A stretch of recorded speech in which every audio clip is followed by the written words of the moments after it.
D'abord, je voudrais remercier les organisateurs de m'avoir invité et pour faire cette présentation, notamment Marc Bourriacon, qui m'a appelé, m'a dit il faut que tu viennes parler de sociologie, il faudrait que tu parles des usagers, de la prise en charge, point.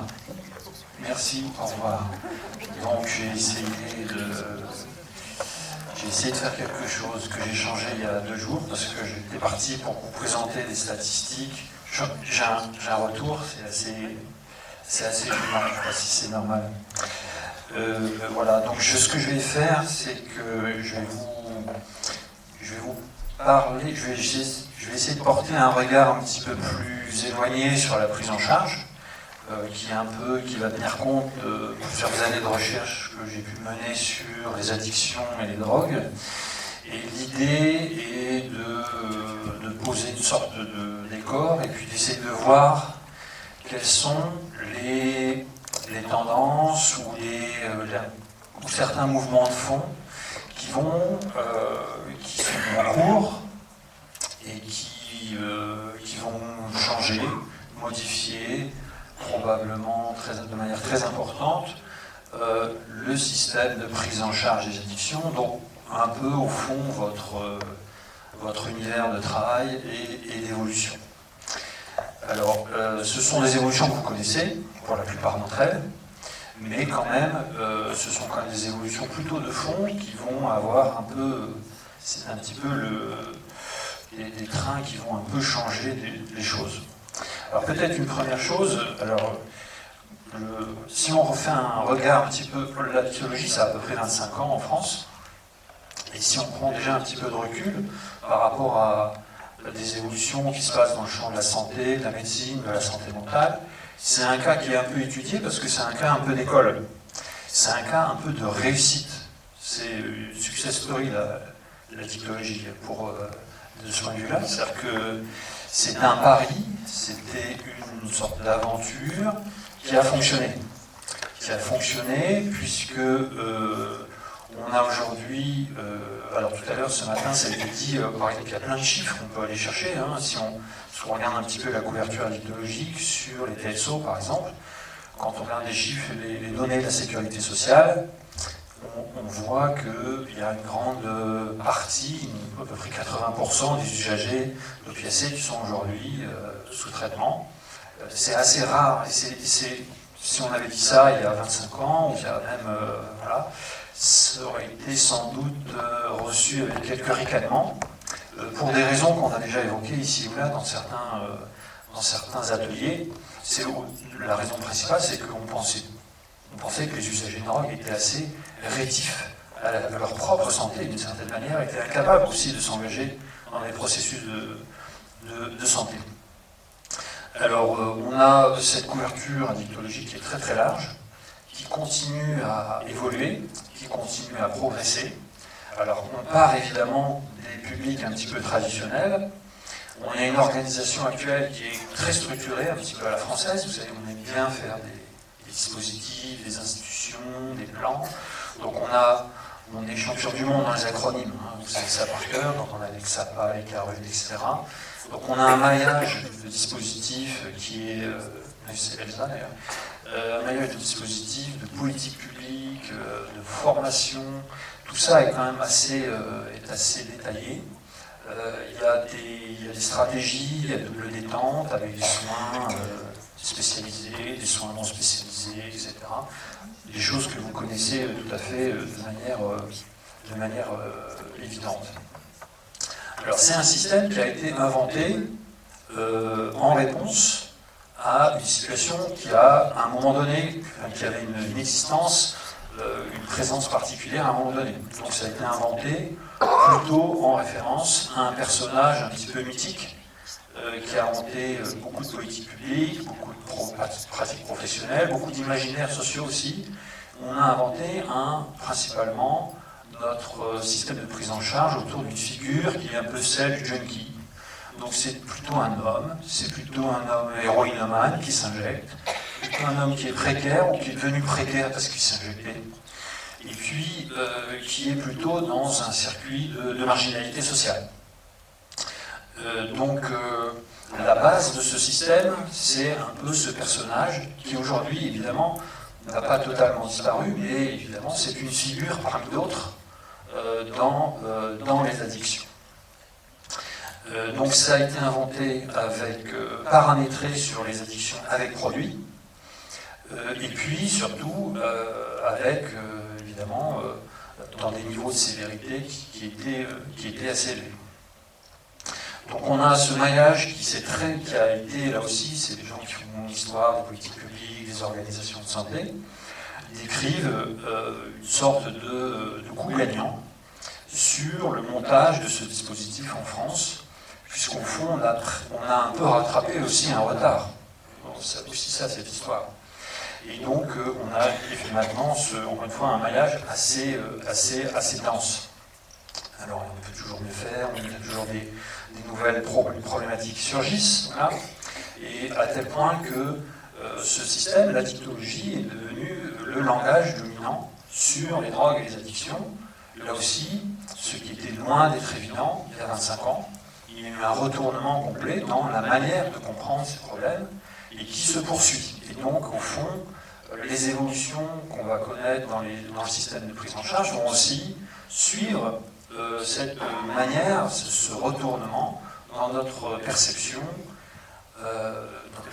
des drogues. Alors c'est devenu tellement dominant qu'aujourd'hui il y a même un courant qui dénonce l'addictocratie. Donc l'addictologie qui est partie comme des outsiders il y a 25 ans sont aujourd'hui tellement en position dominante qu'elle génère ses propres critiques sur la place qu'elle occupe. Alors, première tendance qui va modifier, impacter ce système, qui va amener à le changer, c'est des choses que vous connaissez, hein, c'est l'émergence des addictions sans substance, comportementales. Donc, c'est tous les débats, il y a eu plein d'ateliers aujourd'hui autour des jeux d'argent, le porno, les écrans. Et on va être bientôt amené à se demander qui n'est pas un usager. Parce qu'effectivement, on a une extension du domaine de l'addiction qui galope. Voilà. Et donc les gens qui étudient comment on fabrique le DSM, comment on fabrique une nouvelle nosologie, expliquent que parfois, c'est aussi le cas sur l'addiction aux écrans, par exemple. J'ai le rapport d'une thèse qui va bientôt être soutenue. En fait, on rappelle que l'addiction aux écrans, au départ, la première mention d'addiction aux écrans, c'est un canular. C'est quelqu'un qui dénonçait un petit peu certains travers du DSM. Et puis le milieu s'est dit, oui, mais quand même, on va quand même le garder. Parce que manifestement, cliniquement, il y a quand même des cas. Et puis de toute façon, les cas vont finir par remonter. Donc on en est à inventer des problèmes très peu définis, mais on sait qu'ils vont arriver. Donc on est vraiment dans un circuit un petit peu inflationniste. D'ailleurs, dans la presse, tous les jours, vous avez des magazines qui vous disent tous addicts, on est tous addicts à quelque chose. Donc on est vraiment, on baigne dans cet univers-là. Alors ce qu'il faut comprendre, c'est que, évidemment, on pourrait penser que ce sont simplement de nouvelles addictions, et ça ne changera pas fondamentalement le dispositif, la prise en charge, la manière de penser les addictions. Ça serait un peu une erreur, dans le sens où ça va remettre en cause beaucoup de choses, puisque effectivement ça réinterroge ce que c'est que la médicalisation, ce que c'est qu'au fond la norme, puisque dans les addictions comportementales, la question de la norme est immédiatement posée. Il y a beaucoup de travaux dans les sciences sociales qui posent cette norme, qui disent qu'au fond, il suffit de bouger un peu le curseur sur ce que c'est qu'un comportement normal pour voir apparaître ou disparaître des addictions. Donc évidemment, la relativité de ces addictions est évidemment très très forte, et ça aussi c'est des choses qui sont extrêmement connues depuis toujours, quand on est dans la psychiatrie par exemple.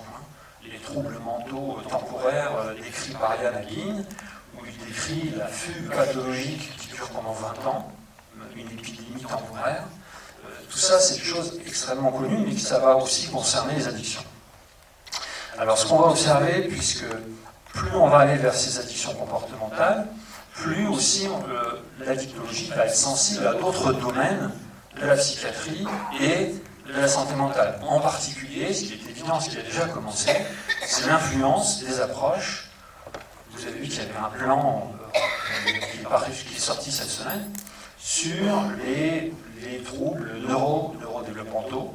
Et donc ça aussi, c'est une manière particulière de penser les problèmes, ne serait-ce que dans l'impératif qu'ils posent. C'est-à-dire que les troubles neurodéveloppementaux, vous l'avez bien vu dans le programme qui est proposé, très vite, à partir du moment où on dit ça, on se dit il faut faire non seulement de la prévention, mais il faut être aussi dans des dépistages extrêmement précoces. Souvent, il faut trouver des éléments de dépistage extrêmement précoces chez les enfants, etc. Donc ça change assez radicalement l'approche des problèmes, puisque ça va conduire de plus en plus le système la prise en charge en addictologie à développer des approches précoces, à aller chercher peut-être des publics qui seront de plus en plus jeunes, et la société va demander à l'addictologie, donnez-nous des indicateurs, donnez-nous des symptômes prédictifs, de plus en plus. Alors ça sera ça a déjà un petit peu commencé. Ça va changer également la manière de faire de la réduction des risques. Parce qu'à partir de ce moment où là, on bascule dans complètement autre chose. De plus en plus, la réduction des risques, j'ai un peu coutume de dire que traditionnellement, entre guillemets, la réduction des risques, c'est permettre à des consommateurs d'échapper à des risques. Voilà. La réduction des risques est en train de changer. Ça devient de plus en plus de permettre à des individus de consommer, ce qui est très différent. C'est-à-dire qu'il y a un droit à la consommation qui est en train de s'implanter, un droit à l'expérimentation. Donc, au fond, le regard ne sera plus dirigé vers les consommateurs, qui peuvent être identifiés, mais vers tout un chacun qui aura peut-être le droit, l'envie de consommer un produit, et la société devra lui garantir un outillage pour éviter les risques dans son processus d'expérimentation. C'est un changement total, puisque, encore une fois, ce qui sera demandé aux acteurs de l'addictologie, ce sera plus seulement du soin, ce sera de permettre aux individus de faire des expériences de vie. C'est quand même pas tout à fait la même chose. Alors là aussi, on risque aussi d'avoir des usagers sans usage, c'est-à-dire qu'on aura des gens lambda qui peut-être auront l'envie de tester un produit. Donc, il faudra peut-être que l'addictologie s'adresse à des usagers qui n'ont pas encore d'usage, ce qui peut être encore une source de problème. Autre phénomène qui va contribuer là aussi à transformer cet état de lieu qu'on a évoqué tout à l'heure, c'est toute une série de nouveaux publics. Donc là aussi, alors, nouveaux sont jamais vraiment nouveaux, les publics. Parce que les femmes de la psychiatrie, les précaires, il y en a beaucoup aujourd'hui dans le système de prise en charge. Sauf que, évidemment, quand on dit la prise en charge des femmes, ce qui change, c'est au fond, c'est l'attention portée à des publics invisibilisés. Et des réponses qui ne sont pas pensées pour certains types de publics. Donc, ça aussi, c'est un changement de manière de penser. Alors, par exemple, il y a des thèses qui ont été faites en Suisse, par exemple, où on est dans les CARUD, et on explique que l'occupation de la pièce principale dans un CARUD est une occupation comme les cours de récréation. C'est-à-dire les mecs prennent le pouvoir sur l'espace, sur les chaises, en s'attalant, et donc, de fait, font que le CARUD est répulsif pour les femmes. D'autant plus que le CARUD, les femmes se disent, c'est peut-être pas bien d'y aller parce que je vais rencontrer Bidule avec qui j'ai quelques problèmes. Donc le système tel qu'il est pensé est dans une sorte de cécité de certains types de problèmes qu'ont des publics qui n'étaient pas, encore une fois, un petit peu dans la focale centrale du système de prise en charge. La psychiatrie, donc là aussi, c'est pas nouveau, évidemment, les comorbidités psychiatriques en addictologie, c'est très, voilà. Mais de plus en plus, on a effectivement une orientation qui est un peu en lien avec ce qu'on a dit auparavant, c'est une attention qui va être de plus en plus portée au psychotraumatisme. Donc là aussi, dans nos sociétés, on doit être de plus en plus attentif à ce qui fait de nous des victimes. Donc, la prise en charge, le repérage des formes de psychotraumatisme va être très important. Donc là, les comorbidités, l'espace des comorbidités psychiatriques tel qu'on le connaît aujourd'hui, va être beaucoup plus large dans l'avenir. C'est-à-dire que, effectivement, c'est même presque demain, les addictologues vont aussi s'intéresser à ce qui se passe dans l'enfance, ce qui est là aussi pas forcément une partie des publics traditionnels de l'addictologie. La précarité, donc là aussi, c'est pas des nouveaux publics évidemment, mais précarité, il y a certains thèmes qui ont été évoqués ici dans la journée, c'est tous les effets de pression démographique sur les systèmes. Regardez ce qui se passe dans l'ASE. Aujourd'hui, l'ASE explose. Parce qu'il y a une pression démographique sur l'ASE, parce que l'ASE ne peut pas répondre à, par exemple, la question des mineurs non accompagnés. Ils trichent pour pouvoir répondre, ils en mettent en apprentissage, comme ça, c'est plus l'État qui doit faire les hébergements, ils s'arrangent, ils bricolent. Mais on voit très bien que les dispositifs sont paramétrés pour une sorte de volumétrie qui est très très très sous-estimée par rapport à toute une série de phénomènes qui vont arriver. Et en particulier, grande arrivée de publics très précaires, via les questions de migration, et puis via les questions d'enquistement dans la pauvreté d'une partie importante de la population. De manière assez cynique, bon, en général, entre sociologues, on dit on sait que 15% de la population, et c'est les 15%, dans tout il y a 15%. 15% des élèves à l'école sont cramés, 15% des gens à la rue sont cramés, 15% des élèves, etc. C'est la malédiction des 15%. Donc, effectivement, on a des publics qui sont extrêmement précaires et dont le nombre va augmenter. Avec des questions, comme ça a été aussi évoqué ce matin, sur comment faire l'observance quand on est à la rue, les questions en prison, etc. Alors, entreprise, travail, là aussi, nouveau territoire pour la technologie, c'est un peu commencé, mais aussi, il faut comprendre des évolutions dans d'autres champs que ceux de la santé, qui vont impacter la technologie. Ce qui se passe aujourd'hui dans l'entreprise, c'est que de plus en plus l'entreprise va être projetée comme acteur de santé publique. De plus en plus, on va demander aux entreprises non seulement de garantir les conditions de travail et de protéger la santé des salariés, mais d'être des promoteurs de la santé. Donc il y a de nouveaux concepts qui arrivent sur le marché, des idées comme l'employabilité sanitaire, c'est-à-dire qu'on va demander aux entreprises de faire en sorte que les capacités de santé de leurs salariés ne soient pas altérées ou soient restaurées.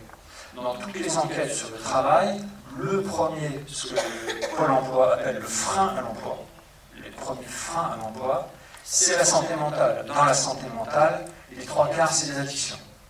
Donc, déjà, beaucoup d'entreprises sont très embêtées avec les questions d'addiction. Ils ne savent pas s'ils doivent faire des tests salivaires, etc. Ils ne savent pas comment gérer les postes de sécurité avec des gens qui prennent des produits, etc., etc. Et de plus en plus, ils vont avoir une responsabilité dans la gestion des addictions de leurs salariés. Là aussi, continent complètement inconnu qui va émerger et on va avoir quelques surprises. Je vais plus vite. Alors en plus, ce qui va changer, c'est que ces usagers, non seulement ils vont être plus nombreux, plus divers, mais leur rôle va changer dans le système de santé. C'est-à-dire que, historiquement, là aussi, il y a une longue histoire de la prise en charge des usagers de drogue, etc., entre les soins contraints et le modèle de la disponibilité. Vous savez, le modèle de la disponibilité, c'est j'ai une consulte de 9h à midi, j'attends le client. Voilà.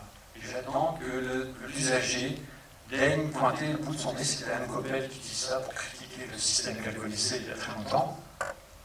Et de plus en plus, évidemment, on va passer à autre chose.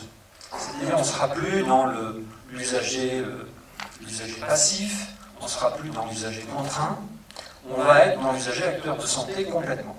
C'est-à-dire que de plus en plus, pour que les systèmes et les dispositifs de prise en charge fonctionnent, ils vont devoir intégrer les patients, les usagers, comme des acteurs de santé, comme des soignants. Ça, ça ne concerne pas seulement la dictologie, ça concerne toute la médecine, toute la santé mentale et toute la santé. Pour fonctionner, nos dispositifs de santé, de soins, de production de soins, ne peuvent pas ne pas s'appuyer sur l'action des usagers et des malades. Donc ça, il y a une nouvelle division du travail qui est en train de s'organiser, dans laquelle l'usager a une place à jouer en tant que producteur de soins. Donc c'est tous les débats qu'on entend aujourd'hui sur la participation des usagers, à la fois dans les recherches, de plus en plus, alors je parle pour ma politique, en sciences sociales, c'est quand même difficile de faire des recherches aujourd'hui qui ne soient pas dites participatives. Voilà. De plus en plus, dans les travaux cliniques, on va avoir la même approche.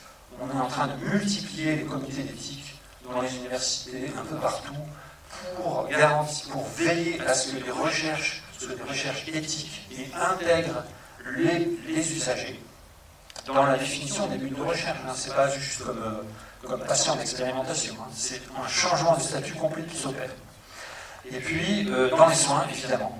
Alors, ça a commencé, évidemment, dans beaucoup de domaines depuis très longtemps, où les malades jouent un rôle de soignant. Le patient qui fait sa dialyse à domicile, il est un peu professionnel quand même, quelque part. C'est tous les débats sur la pérédance.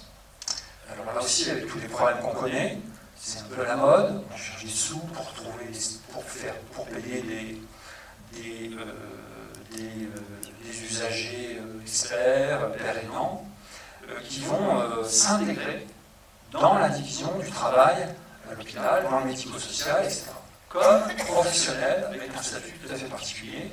Pour le moment, c'est théoriquement intéressant, c'est éthiquement séduisant, mais pratiquement, les gens qui l'ont essayé sont un peu inquiets parce qu'on ne sait pas très bien encore comment faire et on ne sait pas très bien ce que ça va produire. Voilà.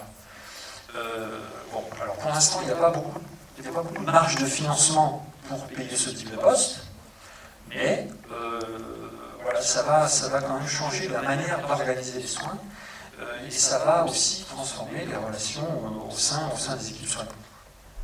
Donc c'est tout ce qui est prise en charge communautaire, thérapeutique, etc. Et puis c'est les nouveaux objectifs de soins. Alors là aussi, nouveau entre guillemets, parce qu'évidemment dans la santé mentale, le rétablissement, il y a une certaine histoire dans la santé mentale, mais il y a plusieurs manières de faire du rétablissement. Il y a plusieurs manières de faire du rétablissement. Là, on regarde un petit peu l'expérience des États-Unis. Il y a en gros deux manières d'embrigader en fait les patients dans des processus de rétablissement. Il y a des associations qui s'appellent les survivants de la psychiatrie, et puis il y a des associations de services aux usagers de la psychiatrie. Les premières sont là pour mettre l'organisation de la psychiatrie à plat, pour dire plus de psychiatrie, plus de professionnels, plus d'asile évidemment, que de la pérédance, en gros, parce que c'est plus démocratique. Et puis les deuxièmes disent il faudrait qu'on essaie de trouver une place dans le dispositif de soins. Mais en tout cas, au fond, c'est assez nouveau, parce qu'encore une fois, la finalité de la prise en charge, je dirais la finalité politique et philosophique de la prise en charge, elle échappe pour le moment encore beaucoup aux patients, ce qui ne sera plus le cas demain. Donc, aujourd'hui, c'est encore assez marginal, on va dire, mais quand c'est le patient qui dira au professionnel ce qu'il doit faire pour atteindre son objectif personnel, ça sera un peu plus compliqué. Et ça, c'est une transformation fondamentale de toute la médecine. Ce qu'on appelle le mandat de la médecine est en train de changer. Pendant très longtemps, le mandat de la médecine, c'était d'accompagner des mourants parce que la médecine était inefficace. Après, c'était de lutter contre la maladie. Maintenant, le mandat de la médecine, c'est d'accompagner des patients en vue de leur bien-être. C'est complètement différent. C'est pas la même médecine, c'est pas le même rôle de professionnel, c'est pas les mêmes relations entre patients et soignants. Je vais un peu plus vite, pardon. Autre thème important, ça a été dit ce matin, alors ça c'est un petit peu mon dada actuel, c'est la question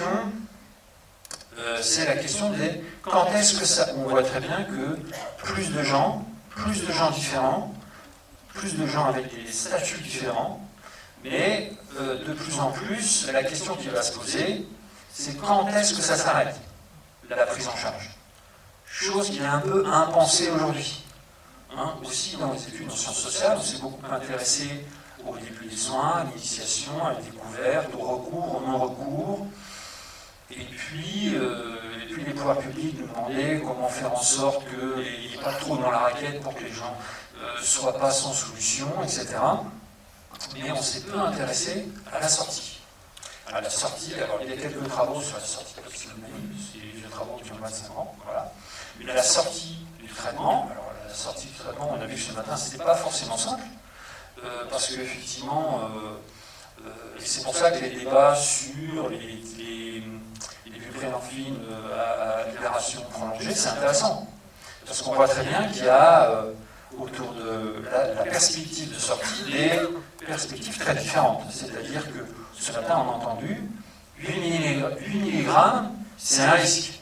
Parce que c'est un risque de craving, c'est un risque de rechute, etc., etc. 8 mg pour l'usager, c'est peut-être l'étape d'avant la sortie. Donc c'est pas du tout la même chose. C'est pas du tout la même chose. D'ailleurs, les gens qui ont inventé, un des arguments de la buprenorphine à libération prolongée, c'est de dire, bon, il y a plein de gens qui sont 8, la plupart c'est la 8, c'est pas grand-chose, c'est parce que c'est des gens qui sont stabilisés, ils ont gardé un petit peu le sorte de réflexe de prendre un truc le matin, mais en fait, ils n'en ont pas besoin. Et donc, il faut leur donner un truc pour leur permettre de se passer de ça. Donc, c'est pas du tout réglé cette affaire. Et la question de la sortie, c'est important, parce qu'on doit se poser la question de savoir comment prendre en charge, quand prendre en charge, à quelles conditions, très bien, mais il faut aussi se poser la question de savoir quand est-ce qu'on arrête. Hein, on se pose la question sur l'euthanasie, par exemple, c'est complètement autre chose, mais quand est-ce qu'on arrête? Quand est-ce que l'institution se retire? Quand est-ce qu'elle dit à l'usager, vous n'êtes plus un usager? Ça, c'est une question qui reste grande ouverte. Alors, là aussi, si on fait un petit peu d'histoire, sur l'image sociale des usagers. Je crois que je vais conclure un peu là-dessus. Ce qu'il faut bien voir, c'est qu'en 25 ans, si on fait une comparaison, les usagers d'aujourd'hui sont infiniment mieux traités. Bon, il n'y a pas photo. Ils sont mieux traités comme personne et comme patients. J'ai commencé ma carrière, comme on dit, de sociologue de la santé par une thèse sur le VIH, à une période où effectivement on mourait du VIH. Et donc, dans les hôpitaux, quand on recevait des UDVI, on disait des UDVI à l'époque, voilà, qui étaient actifs, on disait, ce que ça voulait dire, du recul, actif. Voilà. C'était assez intéressant à observer. C'était le branle-bas de combat. C'est-à-dire qu'on faisait signer aux usagers des contrats sur lesquels ils s'engageaient à ne pas faire venir des collègues. C'était écrit comme ça dans le contrat. Des collègues. C'était intéressant parce que c'est du langage un peu de la bande. Mais il ne faut pas faire venir des collègues. Il ne faut pas fumer dans la salle. Il ne faut pas faire rentrer de produits. Il y avait une procédure pour être sûr que la pharmacie et la tisanerie soient toujours bien fermées à triple tour. Il y avait évidemment vraiment une stigmatisation extrêmement forte sur les usagers de drogue, et puis évidemment dans toutes les situations de soins où les usagers de drogue pouvaient se retrouver. Un usager de drogue qui a mal, aujourd'hui, il a peut-être un peu plus de chance, enfin il a sévèrement plus de chance de se voir traiter sa douleur qu'il y a 25 ans. Il y a 25 ans, il n'avait jamais mal, c'était une stratégie pour avoir des produits. Donc les usagers, en 25 ans, sont beaucoup mieux traités comme personnes, comme citoyens, on va dire ça comme ça, et comme patients. Ça ne fait pas de doute. Et pour le coup, là aussi, c'était une sorte de récit un peu de la dictologie, puisque la dictologie dit, bon, bah, effectivement, en faisant de l'addiction une maladie chronique, on va déstigmatiser. Hein, le statut de malade neutralise le stigmate, c'est-à-dire qu'au fond, normalement, on n'est pas responsable de sa maladie, et donc, au fond, ce junkie qui est un marginal, un blouson noir, en qui on n'avait vraiment pas confiance, qui est un paria, aller se transformer en substitut, faire l'objet d'un nouveau traitement social de la part de la société. Alors ça, c'est un peu, si on fait le bilan 25 ans après, c'est un peu plus partagé. C'est oui dans les espaces de soins, force. Quand on regarde par exemple les enquêtes d'opinion qui sont faites sur les usagers, sur les sujets qui concernent les drogues par exemple, on voit très bien que l'espace du travail social, de la santé, etc., sont beaucoup plus tolérants aux questions de drogue, par exemple aux questions de libéralisation, de dépénalisation, etc. Quand on quitte ce cercle un peu enchanté, c'est plus tout à fait la même affaire. Et aussi quand on fait des entretiens avec des usagers, beaucoup sont déçus. Pourquoi ils sont déçus? Parce qu'ils se disent, bon, j'ai tapé de la dope, j'ai été un sale gosse, voilà, j'ai fait plein de conneries, puis un jour, quand même, je suis arrivé dans les soins. Pour plein de raisons, ça a été difficile, et puis je suis devenu en gros ce qu'on appelle un bon patient. C'est-à-dire que je prends mon traitement, je fais des efforts, bon, de temps en temps, j'écrase un peu mon subutex, mais pas grand-chose, voilà. Je fais des efforts et je suis en droit d'attendre de la société qu'elle reconnaisse au moins mes efforts pas pour me réintégrer, mais pour dire que je fais des efforts pour me soigner. Or, ça, c'est pas tout à fait vrai, parce que souvent, dans les espaces un peu de proximité, il y a une dénégation des efforts qui sont faits. Vous savez, la formule toxico un jour, toxico toujours, ça reste quand même assez présent. Le poids des stéréotypes reste quand même très très très fort. Et donc on a, par exemple, dans les enquêtes qui s'appellent EROP, qui sont faites par l'UNDT, c'est très intéressant, on demande, on fait des sondages à l'opinion publique sur comment vous voyez les usagers, quelle représentation vous avez des usagers, comment vous voyez les produits, est-ce que c'est dangereux, pas dangereux, et puis comment vous voyez les politiques publiques qu'il faut faire. Sur les usagers, c'est intéressant parce qu'on demande aux gens si, selon eux, un usager, au fond, c'est quelqu'un qui est malade, ou si c'est quelqu'un qui a eu des problèmes pendant l'enfance, ou en gros, si c'est un voyou délinquant qui l'a bien cherché, je caricature un peu, mais c'est ça que ça veut dire, ou si c'est quelqu'un d'absolument normal. Donc ça, c'est intéressant parce qu'au tout début, on voyait bien qu'avec la diffusion de la dictologie, les items qui étaient dans le sens de la déresponsabilisation et de la déstigmatisation, c'est-à-dire qu'ils considéraient que l'usager était d'abord un malade et ou avait eu des problèmes personnels, c'est plutôt des items qui montaient. Et depuis quelques années, on s'aperçoit que ça cesse de monter. Et qu'au contraire, le côté un petit peu qui pointe la responsabilité des personnes face à leur usage, face à leur situation, face à la consommation plastique, monte, remonte. Donc on est dans des phases un petit peu ambivalentes, un peu contradictoires, et qu'il faut absolument décrypter de manière un peu fine selon qu'on se situe dans l'espace de soins ou hors espace de soins. La grande frontière, c'est ça, c'est l'espace de soins, parce que dans l'espace de soins, il y a plutôt ce sont des professionnels, il y a de la déontologie, la question éthique a beaucoup progressé dans les espaces de soins, ce qui est assez prégnant aujourd'hui. Et évidemment, plus on quitte les espaces de soins, plus on va avoir des opinions brutes. Et dans les opinions brutes, la réception n'est pas forcément meilleure. Voilà, donc ces quelques évolutions, voilà, ce sont des trains qui sont un peu partis, qui vont un peu percuter ce système qu'on connaît, qui vont l'amener à changer, qui vont l'amener à s'adapter, mais qui vont aussi modifier la manière de faire, la manière de prendre en charge, la manière de construire des objectifs au système de prise en charge. Et je resterai là-dessus. Merci beaucoup.